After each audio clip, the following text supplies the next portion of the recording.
Hello, everybody. Welcome back to the SOM TV podcast. My name is and always has been Jason Wise. Thank you for joining me. I've already started drinking. It's noon. I am joined today by Vanessa Conlin, who's a master of wine with Wine Access, and somebody that knows quite a bit about what we're going to talk about, which is cult wines, counterfeiting, the value and price of wine, and a number of other things that hopefully don't get us in trouble. But before, I want to say it's been 1 year since what I think is the greatest wine auction in the world. It is called WineaPAWlooza, and it benefits the Jameson Animal Rescue Ranch up in Napa. But what makes this special, besides the fact that it helps out countless animals and properties, I mean, they have to do everything from caring for animals to fire damage to a number of things up in Napa and the surrounding Bay Area in the United States, is this auction has wines that you could never, ever, ever get otherwise. It is just, it is an embarrassment of wines that get pulled out of people's cellars that are true unicorns. Just the craziest stuff in the world. Vanessa, how are you? I'm great. I'm also drinking at noon. Good. So That's yeah, very I'm good. doing well so far. What are you drinking? Let's start here, quick. What are you drinking? Okay, we're talking about a Napa event and Napa wines mostly, but I'm actually drinking Chablis, which is a perfect breakfast/brunch wine, in my opinion. So I agree. I think it's also a perfect, 7 p.m. wine. I am drinking some Pinot Noir from Santa Barbara area, Santa Ynez. So I also am not drinking an Napa wine. It's from my buddy Drake Whitcraft, who makes a very good, very good Pinot down there.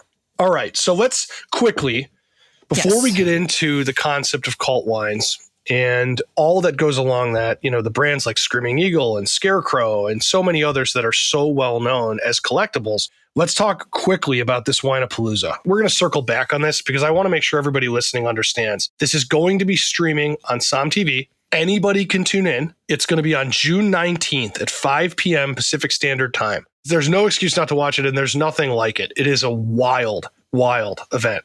So, Vanessa, what do we tell people about this? Well, first of all, how you can sign up, WineaPAWlooza, like a cat paw or a dog paw. So WineaPAWlooza.com. So as you mentioned, you can watch for free on SOM TV, which also gives you access to bid. Or if you want to, there are ticket packages that include having some pretty amazing wine shipped to you as well. But things to know, as you mentioned, Jason, the vintners of this valley and also Sonoma, and actually we have wines donated from around the world, from Bordeaux, Burgundy, Champagne. People are so loyal to Jameson Humane because they've done such amazing work in this community, not just for animals, but for humans, the environment. They provide things like free spay-neuter, immunizations, helping people with pet deposits if they can't afford it, holding animals. Let's say a woman needs to go to a shelter to get out of an abusive home. They will care for her animal for as long as she needs until she can get back on her feet. In addition to what is going to be the beneficiary of the fund in need this year, which is disaster preparedness, which, as you know, Napa's had a rough couple years here with things like earthquake, several fires. And so all of those funds will go directly to a preparedness center down in Carneros, so that next time this happens, which unfortunately I think we know will eventually happen, the organization will be prepared to help. That's great. I've actually been a part of this organization now for 2-3 years. We did the auction last year.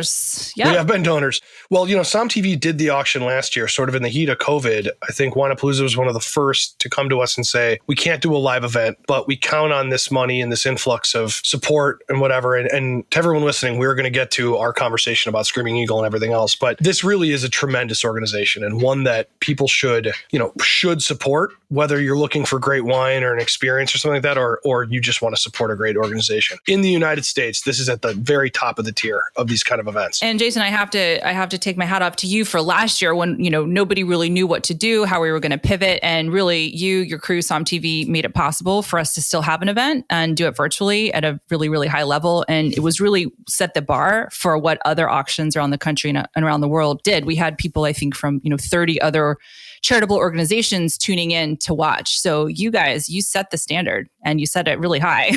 we had a lot of people asking, afterwards. Well, there's a lot of viewers right now, and I'm sure people listening to the podcast remember last year's broadcast. We're very excited to do it again. It's going to be a lot of fun. So we'll talk more about that. But first, Let's get into something that is, I think, a very misunderstood term. It's also a very overused term, I think, maybe. Yes, has become so. Yeah, let's talk about cult wine. And let's lay some ground rules. Okay, before we do this, are we talking Let's mostly about Napa cult wine? Is that where it kind of exists? I mean, I think there are other cult wines around the world, or what we would consider cult these days. But yeah, I think that terminology referring to a wine as a cult wine really is sort of a Napa definition. All right. Where do we start with the concept of a cult wine? So let's name a few brands that people, you're very lucky if you've ever tried any of these, but I'll start. Okay. Like Screaming Eagle, Scarecrow. What else? Harlan. Yep. Dalla I'd say. And these are all, these are not grocery store wines, right? No, quite the opposite. These are wines that you have to languish on a waiting list for many years to even have the opportunity to purchase. I'd throw some other names in there. I mean, Arajo, which is now Islay, I'd say was one of sort of the originals. You might count Colgan in that group of wineries as well. But yeah, I think we've named kind of the ones that come top to. What about Bond? Have you heard of Bond? I've heard of this Bond. Yeah. Yeah, I think Bill Harlan and all of his properties kind of qualify in that category. Any of that stuff. Although I will tell you, interesting. Yeah, go ahead. The Harlans, they do not want their wines to be referred to as cult. I can tell you, having worked with these wines, that is the last thing they want you to say about them these days. Well, yeah, we're going to get to the nomenclature of what it means. It's funny. Like you think about just throwing out a couple names here. Heidi Barrett. Who happens to be married to Beau Barrett at Chateau Montelena, but is one of the great winemakers America's ever produced. A lot of her wines become these very sought after wines. And am I correct in saying, so she started Screaming Eagle, or was the first winemaker there? One of the very first. And then she went on, to Amuse Bouche and all of these other places, Fantasca. And the aim with a lot of that is they want those wines to have her pedigree. Same with Harlan. I mean, the properties that Harlan is associated with, whether he likes it or not, they fall under this nomenclature of culty, this cult wine collector stuff. So define this for me. What is a cult wine? In relation to wine, it refers to a couple things. I think scarcity is probably one of the top things. I think having this sort of rabid following of collectors qualifies. And then you can get into a debate, I think, about is price.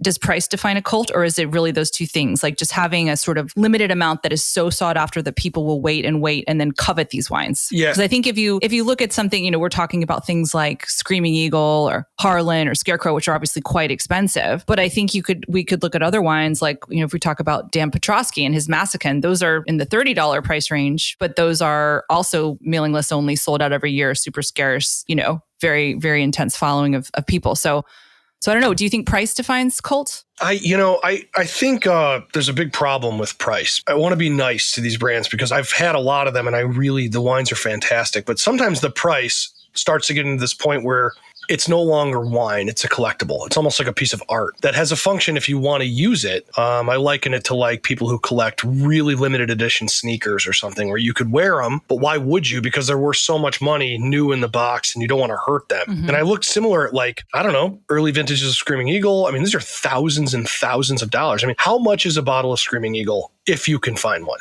Just a ballpark. Oh, gosh. Well, on the gray market, I mean, you're going to pay well upwards of at least $2,000, I think more, right? And the gray market is, of course, secondary market. So, if you're on the list, what is it these days? $1,800 a bottle, something like that? Something like that. I've seen it go easily for like $7,000 though. I mean, for $750. Oh, I'm sure on the gray market or at auction even more. All right. So here's where the word cult screws up for me. Now, coming from film, a cult film is often a film that has failed or not been known widely and found by a very small audience. Oftentimes it's a horror movie or it's like some B movie or something that was like reviled upon release, or sometimes it's a great movie that just missed its audience and it becomes culty because people rally behind it later and they find it on, Blu-ray or some midnight TV thing, or, a cult film would be like Rocky Horror Picture Show, where people just no matter what, they go back to the theater and they interact and they sing the songs, or like there are countless horror films if you're into horror movies. So it's a very strange thing that movies that are expensive, they cost a lot and they made a lot, would never be called a cult film. Whereas like Som is in the mainstream called a cult film, even though it was very successful on its release. It's this movie that has kind of a, it's weird to speak about it this way, but it's got a rabid group of followers. People who liked the film and liked the world that it inhabited. So the word cult, I think, can go a lot of different places. And I think it's when you bring in Dan Petrosky's wine, I think that's more apt to what I'm talking about, maybe. Right. I hadn't really thought of it like that, to be honest, in terms of films, but it kind of makes sense if you look at the original cult wines. When we look at like the 1980s, 70s, 80s, when these first started emerging, they didn't cost thousands of dollars then, right? Like I remember hearing conversations with Monica and David Stevens of 750 Wines about, Mimi and Brett Lopez of Scarecrow coming in to ask how to price their bottle. And I think they were going to price it at $75. But then if you think about it, in the 80s, they would have been early 90s? Does that sound about right? I think so. For Brett and Mimi, So. I happen to know them, and they're the sweetest people. So Scarecrow is a winery that it is named after a relative who worked on The Wizard of Oz of the family, and their wine, they had some serious financial difficulties. They happen to be sitting on one of the great old vine vineyards, probably of all of America, let alone in the world. I mean, it is an astounding property with really, really powerful fruit. And it was due to a Robert Parker score. It came out, it changed their life forever. It has never been the same. And there's a lot of connotation with critics who are stars type of a thing. But at the same time, it really lit a match under that wine, which I've had several times. It is delicious wine. Very, very well made. But it can start many different ways. So I think when that happened, their price got driven up so high because of the demand that it's hilarious to think they were going to price it at $75. But I mean, $75 back then, that was an expensive bottle of wine. True. Yeah. Different times. And you being in MW and you working for Wine Access, I mean, you come across wines of a certain price and pedigree that most people do not on a regular basis. I mean, you have probably had Screaming Eagle more than anyone I know, frankly. I mean, I would assume. Well, other than folks that work at Screaming Eagle, of course, but yeah. No, honestly, I have the opportunity to work with many different wines, but no, I mean, I'm super jazzed when someone opens a bottle of Eagle for me. This is not something that happens on a daily basis, Jason. Thank you for thinking so, though. Well, I've seen your wines, so don't be too modest. So when we talk about this, you said Harlan doesn't like being called a cult wine. No. Why not? Just really quick, who is Bill Harlan? Just so people can understand who this gentleman is. So Bill Harlan, he owns Harlan Estate, Bond, Promontory, Meadowood. So very influential figure in the Napa Valley, kind of had this idea of these sort of Grand Cru vineyards in Napa and was really sort of on the forefront of planting on hillsides, really recognized the value of that and has built this legacy. He's passing it on now to his son, Will, and of course, Amanda, his daughter, but built this sort of long-term vision, thought about the wine business in Napa in a way that really people hadn't before. If you look at these families in Europe, who've been making wines for centuries and centuries, Napa's such a young region in comparison. Just coming out of Prohibition, there were only like 53, 54 bonded wineries after that. I mean, that's insane to think about where we've come from since then. But he kind of approached it with that sensibility that he wanted to build this legacy. And his strategy has been that ever since. So hugely influential and has a model that a lot of people emulate. Mm-hmm. Yeah, it makes a lot of sense. So why not call your wines cult wines? I mean, it just drives the price up. It's So, without speaking for them, what I would say is I think the word cult got a little diluted and a little bit dirty over time, to be honest. Like if we take a step back and like, how did that happen originally? Like if you think about where Napa was, if you indulge me just for a minute. So, I know you've obviously documented many things about the Judgment of Paris, 1976, but Napa was nothing, right? People thought this was like a joke, this little upstart region, right? So you start there, Judgment of Paris puts Napa Valley on the map. And then right after that, so in 1978, the Wine Advocate comes out. 1979, Wine Spectator starts. And they start reviewing wines and placing them, talking about the Wine Spectator, putting them in the top 100 wine lists next to wines like, Clerc Milan and the Gigal Lalas. So all of a sudden, there's this huge spotlight on Napa Valley and how this region is producing world-class wines. And so what happened right after that? Well, Harlan Estate, 1984. Eagle, 1986. So all of a sudden you've got all this attention in Napa. And then right after that, kind of perfect timing, there's this segment airs on 60 Minutes called The French Paradox, right? About the value, about the health benefits of drinking red wine and how this, the French people can eat all this indulgent fatty food and still have lower risks of heart disease than Americans. So it's kind of this perfect storm, right? All of these things are leading up to the birth of these wineries that then became cult wines because they were small productions. And something I want to circle back to also is they were also at that time really linked to a place. If you think about Arajo, the Islay Vineyard, Screaming Eagle has a certain place, right? In Oakville. Harlan had his specific properties. So at that point, anyway, it was linked to a place. But to get back to your question, I think if you look at what's happened since then, people saw the value, how much money could be made, how much of a following you could have for these quote unquote cult wines. And then people started saying, oh, I want to do that. And it's a very different process than this sort of natural evolution that put the spotlight on these wineries like the Eagles, And then so everyone said, oh, I want to make a cult wine. How do I do that? And so it became very sort of loosely defined and sort of something that everybody wanted, but not everyone necessarily knew how to do. And then consumers, I think, then didn't know what to expect or who to trust, if that makes sense. Yeah, well, I think the formula is basically hire the winemaker who did one of these cult wines before, did one of these expensive. Right. But, there is a missing component of what you talk about, which is place. I mean, Americans don't seem to have the same identity with land that Europe does. And obviously that makes a lot of sense why. But that being said, there's nothing wrong with going after Heidi Barrett, who made wine for Screaming Eagle in the first place, because the wines she has continued to make at these other places are astounding. They're incredible. Mm-hmm. They're of a voice and a style, and I'm going to get in trouble for saying this, maybe more than a place, but that is also part of, I think, what people are looking for in collecting. But when we get into like this wine as a collector's item, something you save, something that accrues value, I want to ask you, as someone you're pulled in every direction. You sell wine with Wine Access. You talk about wine as an MW. You drink wine to get through the day. and I mean, I just think there's a lot of reasons that your answer here could be difficult. Are these $1,700, $5,000 bottles of wine, are they worth the price, or are they now something different that's no longer wine, which is kind of my view? And I wonder what your opinion is, because every single time someone opens up a Screaming Eagle, and I have a bottle in front of me right now that I drank last weekend, which I can't believe it was not mine. Me. I didn't pay for it. It was a very dear friend of ours decided crazily to open up this and then a second flight and just see what they tasted like next to each other. But are these worth the money? How do you start this conversation?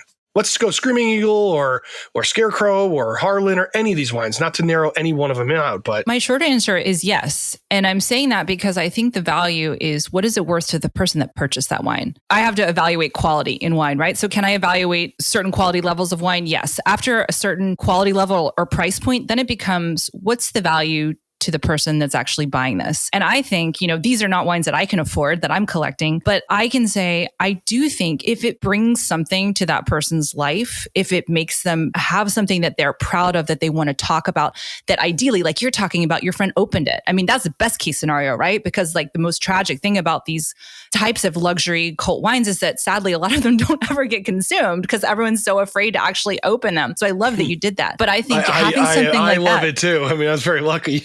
Right. But the ability to share something that's special, I think it is worth it. If it's worth it to that person, then absolutely. What's your thought? My thought is, it's tough when I can't afford it. I mean, I have 2 kids. My wife and I have, we watch our money very carefully. We live in Los Angeles, which is incredibly probably the most overpriced place ever, except for, San Francisco or New York. Mm-hmm. So we're careful with money. So I look at it and my gut reaction is it's overpriced. But then when I taste it and I think about it and I think about what it can mean to someone like you say, and when you open it at the right occasion, or maybe just to make it an occasion itself, I do think it's worth it. I do. But it also is one of these things where it trades like Bitcoin.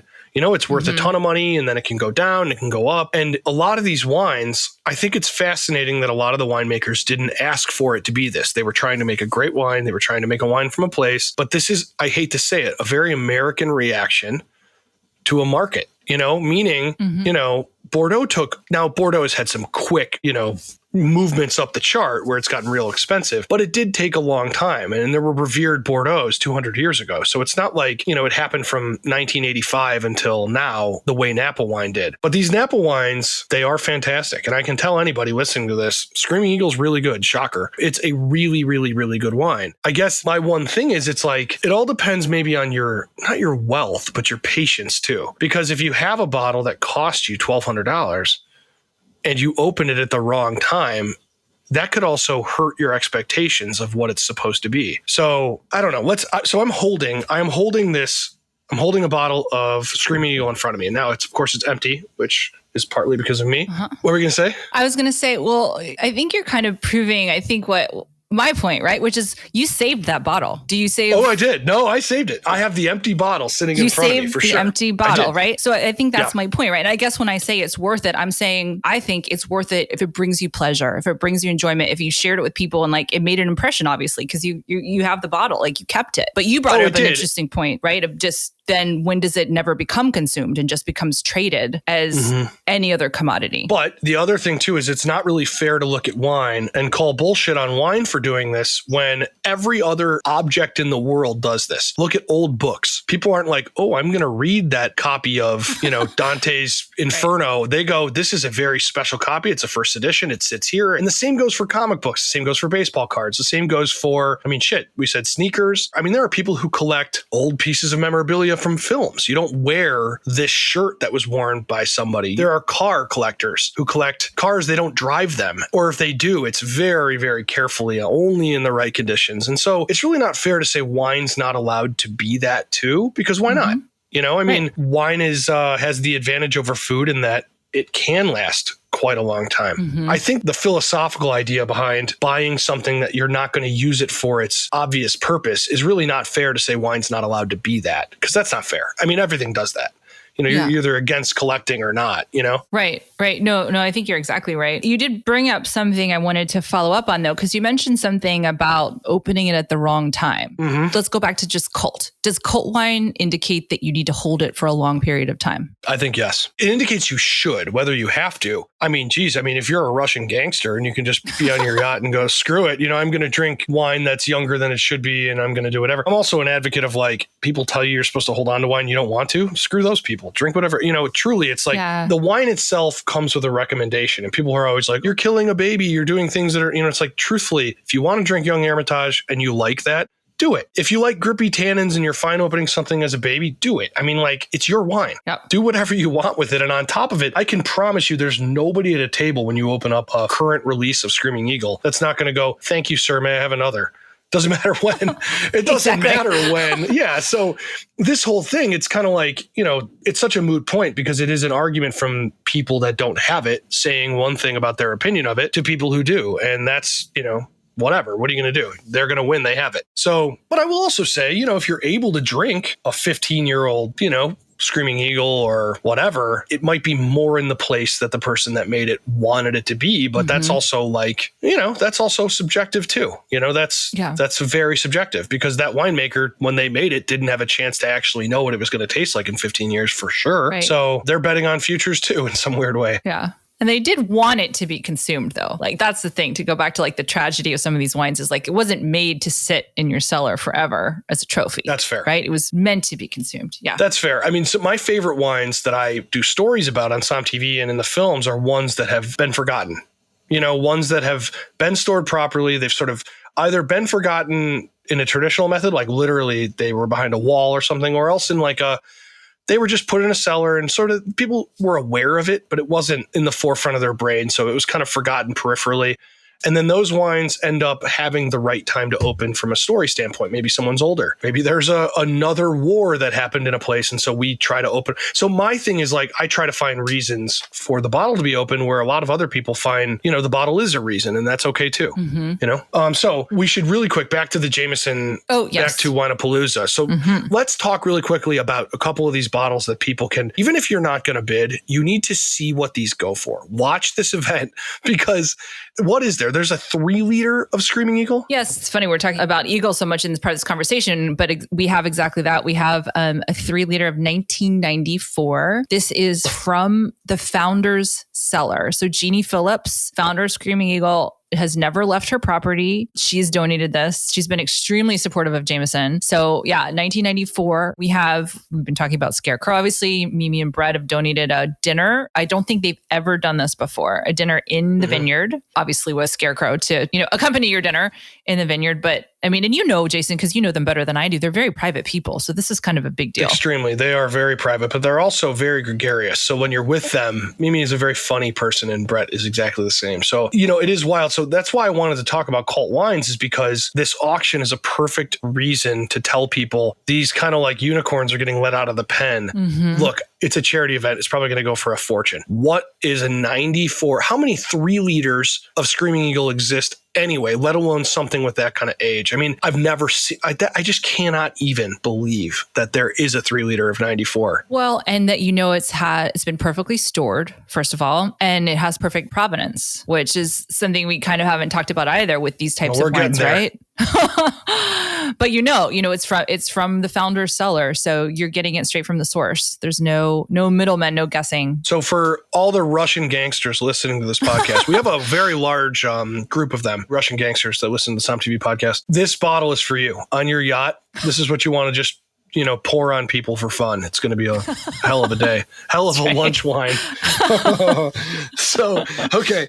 So I have this bottle of Screaming Eagle, and you talked about Providence and wine. Yep. And it's a real important thing you just brought up. And I know we're zeroing in on Screaming Eagle, but Screaming Eagle is one of the most quote unquote counterfeited wines. Yes. Right? In the world, maybe? I mean, it is. Yes. Absolutely. So I have this bottle and I'm looking at it and it's real modest. If I were to rip all the paper that's on this, it would look like any other ordinary bottle I've ever seen.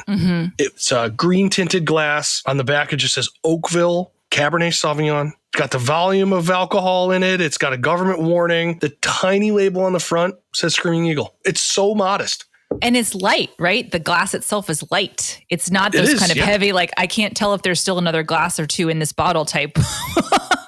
Type packaging. It's I know exactly how much left there is in this bottle because they're spending their money on other things, not the glass. All right. So I'm looking for things that are going to stop me. Now, first of all, I would never counterfeit a wine. And I think the way wines are counterfeited are misunderstood a bit too. And we should talk about that. Definitely. I'm looking at this and I don't see any watermarks. I know that Domaine Romani Conti, they ask you to destroy the labels and there are chips in those things. And what's in this? What's in this bottle that makes it so nobody can just refill it with another wine? Well, so and I guess we should also after that talk about how do people counterfeit this stuff? Don't counterfeit wine, guys. Don't do this. It's not what we're advocating. Do not do it. Please don't.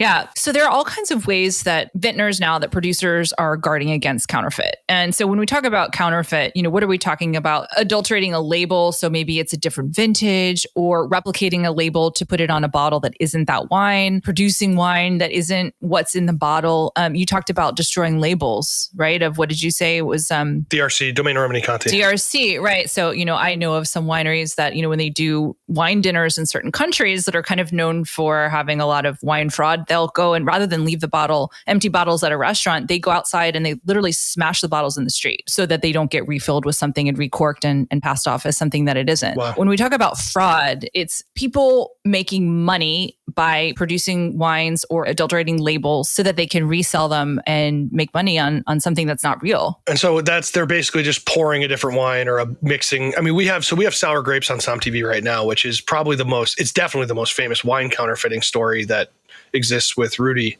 Cornell, and he was good, right? He was really good at what he did. I mean, there are people who do things that are, if you know anything about wine, are really obvious, right? Like Penfolds Grange, they'll put a label and said Penfolds Grange, and they're just hoping that you don't know enough about wine to notice. But Rudy, he was recreating in his kitchen, basically, trying to replicate some of these great wines of the world, recreating labels. If you've seen the movie or watch it on Som TV, even baking wines or making them seem older than they were and doing the same with the label. So he was an artist and a craftsman of what he did. He's a terrible person and he deserved to go to jail. But people can get very, very sneaky with what they do. And prior to 2005, I'd say, this wasn't really that well known, the vintage. And so after that, vintners have started to get much more smart about how to guard against it. You asked about your bottle of Screaming Eagle. There are various technologies, something called proof tag, which I am fairly confident Screaming Eagle uses, which is basically something that goes over the cork, and it goes around the capsule, and it's a randomly created sort of bubble technology that can't be recreated. And so if you scan it, you can identify as a consumer on the Screaming Eagle website whether this bottle is what it's supposed to be. But there are a gazillion ways to do that. There's different types of laser numbering in the bottles that you would never notice, unless you knew where to look. And there's trace elements in the glass and stuff like that. They do weird stuff like that. Exactly. Trace elements. There's what's it called? Near field communication, which is I think the same thing. Like if you tap a credit card instead of, use a chip or run it through a slider type thing where, if you hold your smartphone up with this certain app to the label, it can actually tell you if that's the actual label. So it's crazy, right? That people are just producing wine. They want you to drink it with your friends, with your family, have a good time. And now they're also having to sort of guard against criminals. Well, I'm going to say something that'll definitely get me in trouble. I know someone who has a verified Rudy counterfeited wine. Okay. Mm-hmm. And this wine is now worth about 40 times what it was as the fake wine, because it's one of the only counterfeited wines left from this guy, Rudy, that is verified that he did it. And so this, if you want to just talk about the human condition of how we value things, that's a perfect example of now the fake one's worth more than the real one it was faking because it's so rare. It's a perfect example because now this person knows they're not going to drink it, right? Exactly. They'll never drink it. But the other thing too that is really important about this Rudy thing and why it's okay for you to call the guy an artist, he was not pouring shit wine. These were real serious wines of different vintages that he was using to make other greater serious wines. So he was pouring, Burgundies and Bordeaux's and blah, blah, blah from the 80s and stuff, calling them 40s and 50s and 60s. But he wasn't, taking grocery store wine. This was real stuff. Well, exactly. I think it's important to call that out, that his method was not totally duping you so that people who were not idiots would taste it and go, this is definitely Burgundy. It's good Burgundy. No, you're right. And when I say artist, know that I mean con artist. Yeah. To your point, he fooled collectors. I mean, he fooled really smart people. But if I can just introduce a new concept here, or a concept, is that also though, to go back to this idea of sort of cult wines or really collectible wines, he did fool people. But at one point, if you've spent so much money on a bottle, does a person become too afraid to say, I don't know, this doesn't taste right? Or this isn't what I expected. That's a really good point. Well, it's also kind of, in a strange way, it's like the emperor's new clothes. You don't want to be the one who calls out the emperor. Exactly. You don't want to be that person to go, wait a second, this is off. And I think in a lot of cases too, people are always like, you should blind taste people on Domaine de Romanée-Conti on Som TV. And by the way, that does happen in one of our blind tasting sessions. But I'm always against doing that because people forget about the fact that they take humans at your face value. I mean, why would I try? First of all, I'm not just screwing the person tasting the wine. I'm screwing the wine because in a lot of cases, it doesn't actually mean the wine's not good or important or worth the money because somebody thinks it's something different. There are too many subjective, messy things that go into this. Have they had wine first? What else are they drinking? Have they ever had DRC? Exactly. In a lot of cases, people will go, this is X, and then you'll pull it out and it's 5 times the cost, but it's not their fault. They've never had it. Mm-hmm. So how in the world could DRC have even stood a chance there? I'm calling out DRC because it happens, and what happens in this blind tasting sessions is unbelievable. But that being said, I think that it's not particularly fair to the wineries. And I know I think it's not fair at all. And it's weird to say, it's not fair to these very, expensive wines. But the truth of the matter is the wines are expensive and sought after and collected independent of our opinion. So the most important thing too is, you'll see on social media, you'll post something and people will be like, oh, that's not worth the money, or stupid expensive wine, or I love it, I'd love to try it. But truthfully, all of that noise makes no difference because people do love it. It is collected. And so when it comes down to it, this 3-liter we're talking about of Screaming Eagle that exists in this cellar that's going to come out is worth a tremendous amount for a number of reasons. One, it's incredibly rare, probably one of the only ones in the world. Second, it's got age. Third, it is a collectible piece of art. And the bottle alone is probably worth a fortune without even the wine in it. And that is an interesting thing that happens, but that's independent of social media's noise, about what a wine is, what I say, what you say. Truthfully, I mean, it's independent of us. Well, it is independent, but I think you also brought up a great point too about this is super rare, but you also know that it has, we're talking about fraud, right? So what's the opposite of fraud? Provenance, right? Provenance meaning where it's been stored, where it's from. Are you the original owner of this bottle? Which, Maureen Downey, who's made her career investigating fraudulent wines and, learning how to call them out. I remember reading something where she said, a true collector, you're going to do yourself a disservice if you're looking just always for best deals, right? There's a value that comes with knowing the provenance of the wine. So when you talk about something like this from the founder's cellar, no, this is not going to go for a bargain. It's a charity event. So, you need to be irrationally generous, please. But, there is a value. Well, it helps. There's usually alcohol involved, in bidding at charity events. I wouldn't know what you're talking about. But yes, sure. But whether it's at charity auction or otherwise, I think that's an important thing for someone, let's say, who's oh, actually, I really want to collect some of these wines, but how do I do it? I would say don't bargain shop. Unfortunately, I'm all for getting a great deal, but knowing where the wines come from, how it's been stored, that has a tremendous value in of itself. Because to go back to what we're talking about, then when you taste it, you're actually, I can form my opinion about this wine because I know this wine is meant to be the way it was. Maybe I like it, maybe I don't like it, but I don't have to wonder, well, was it the storage? Did something happen to this wine that I don't know about? Is this not the wine I thought it was? And then you can trust that maybe you spent a ridiculous amount of money, but you spent it on the real deal. Yeah, that's I think the most important point here. I'm like looking at these Screaming Eagle bottles now, thinking that they're listening to me. I feel like there's some kind of microchip implanted, and they are listening to our conversation, and I'm concerned.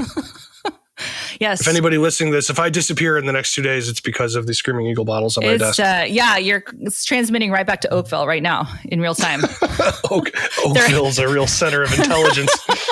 They're all in the cellar listening to our conversation. Yeah, I wouldn't doubt that. Topping barrels and listening to your podcast. I don't think Screaming Eagle has spent 1 second worrying about me. I promise you. All right, so let's back to this Jameson event. So yes. We are going to stream this thing. It's not just this bottle. It's not just this lunch with Mimi and Brett over at Scarecrow. It is a tremendous amount of things. Let's just talk about it for a minute. And I promise you, everyone listening to this, I assume most of you are SomTV subscribers, but I'm sure many of you are not. If you're not, you can watch this for free. You can register. You can still bid. You don't have to be a subscriber. You can download one of our apps. You can watch it online. If you want to watch it on your smart TV or your device, you have to download an app, but this will be outside of the paywall. So anyways, Vanessa, what are some of the other crazy things that you can get during this auction? So we have a vertical of Maya. So, Abdallah Vale, the famous winery. For anyone who doesn't know, Maya is an actual person. So Maya donated a vertical of Maya, which, so a whole dinner with her, drinking 11 through 16 vintages. Pretty incredible actually to be there with her. We've got lots from Silver Oak, from Bevan. We have it from Opus One. Chef Dominique Crenn, 3-star Michelin chef, is going to hold a dinner with Jamie Araujo and a number of other sort of next generation vintners. So we've got Amanda Harlan, Will Phelps, all coming together for this amazing dinner. Then we have some sports and celebrity figures. So Nomar Garcia Parra is part of a lot. Football star Logan Ryan of the New York Giants, he's donated a lot. Honestly, I could spend the next half hour talking about it. These are incredible. But what I wanted to also say for anyone who wants to participate in this event is those lots obviously go for a lot of money. But let's say hey, I just want to be part of this. I just want to do what I can. I've got $50 to give. I've got $20 to give.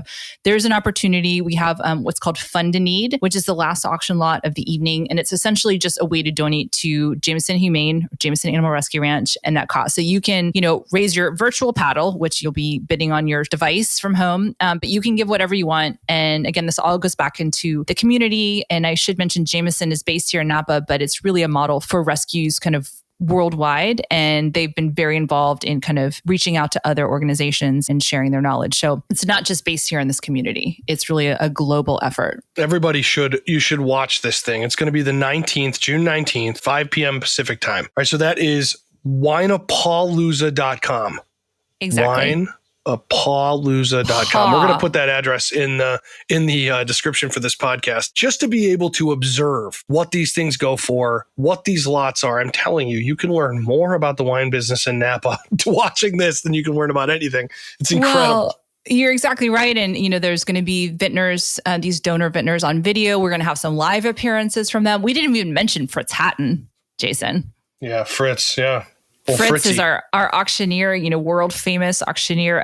He could star in his own show, frankly. No one else really even needs to be there. Oh God, that would be interesting for sure. But he's one of the. I like you two as a combo. So you can see Fritz, he is like the American auctioneer, also with Vanessa here, who's a master of wine. I'm looking forward to this. This is gonna be fun. I'm gonna be up there. I'm gonna be behind a camera. The hard work is for the sound guys and my wife, who's producing, Christina Wise, and I look forward to this very much. WineaPAWlooza.com and June 19th. I'm looking forward to it. Yeah, join us. All right, everybody, make sure you go to the website and check it out. And also, if you're not a subscriber to SomTV, please, I'm lonely. Join SomTV, SomTV.com. It's $49.99 for the year. Really quickly, we have a film coming out. This is the first time I'm mentioning it, about the Rothschild family, Lafitte Rothschild. It's the very first time that they have ever allowed access into their family and their wines. And we get into everything from World War II to the current family and the passing of the torch. That's going to be on June 18th. So you have a double whammy coming of this Rothschild film and then the WineaPAWlooza event. I'm telling you right now, you don't even need to leave your house. It's great stuff. All right, everybody, please be safe. Please go to WineaPAWlooza.com and we will talk to you very soon.